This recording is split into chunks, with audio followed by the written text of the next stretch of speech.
Good morning, and welcome to Redeemer Lutheran Church. I'm Pastor Gary Lodholt.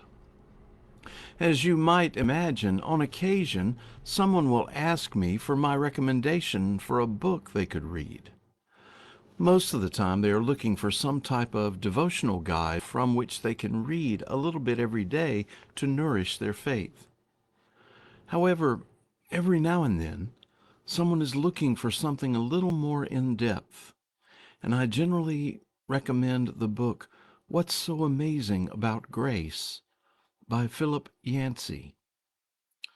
I recommend that book for several reasons. First, Yancey writes with a very approachable style.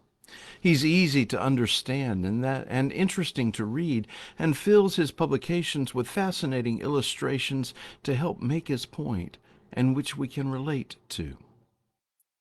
Even more importantly, there's nothing we need to know about more than grace.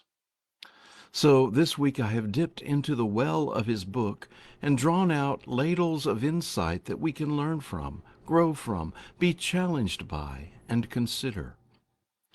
I'll share a few each day and then make a comment or two. Perhaps the best place to begin is somewhat where Yancey begins when he says, "The world starves for grace." Maybe you've never thought about it before, but grace is what we want from other people, and it is certainly what we need from God. We live in a broken world full of division, disagreement, dispute, discouragement, doubt, and despair.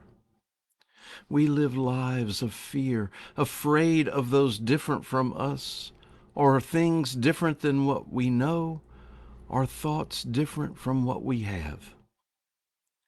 We live lives of anger, somehow believing that someone has taken something that is rightfully ours. We lash out, unfulfilled and unhappy.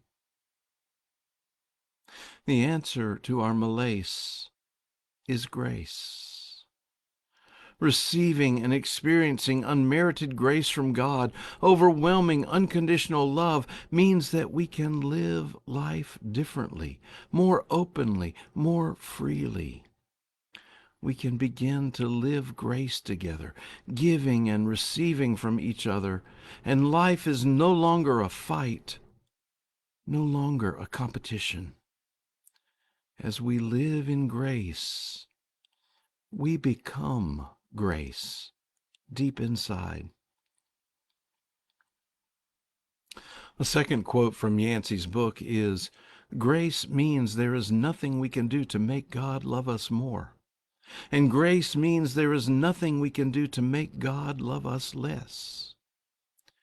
Grace means that God already loves us as much as an infinite God can possibly love. Over the years, this has become my favorite definition of grace. There's nothing we can do to make God love us more, and there's nothing we can do to make God love us less. We can't earn it. We can't lose it. The grace we receive from God is a gift, and it is complete. It is completely complete. Maybe we should say it is wholly complete. And maybe we should say it is wholly complete. Our third quote today from Yancey's book, What's So Amazing About Grace, speaks to the very nature of the grace we receive and should offer us a deep comfort. Yancey says, "God loves people because of who God is, not because of who we are."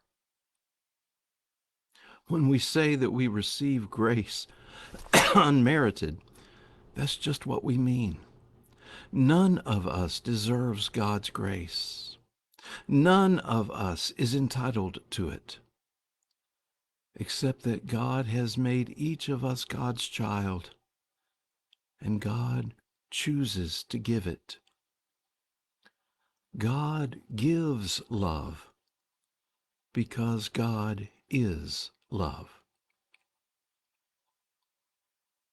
Finally, for today, Yancey spends some time talking about one of Jesus' parables, which very likely has made us uncomfortable before. It's the parable of the workers in the vineyard, and you probably know the story. A man hires people to work in his vineyard in the early morning, and then several other times throughout the day, and finally only an hour before quitting time. And when it comes time to pay them, he pays all the workers the same. We read that, and we bristle along with those who worked all day. It isn't fair, we protest. Yancey says, Jesus' story makes no economic sense, and that was his intent. He was giving us a parable about grace, which cannot be calculated like a day's wages. Grace is not about finishing last or first. It is about not counting. That's so hard in our tit-for-tat world. We spend our lives measuring ourselves against each other, figuring out who is best and who is worst, as if life is about some pecking order. It's not, and grace exposes that. God loves each of us. God loves all of us. God loves the best of us. God loves the worst of us. And frankly, we need to admit that each of us sometimes is the worst of us. We all need grace from God and from each other. We need to stop counting and start loving.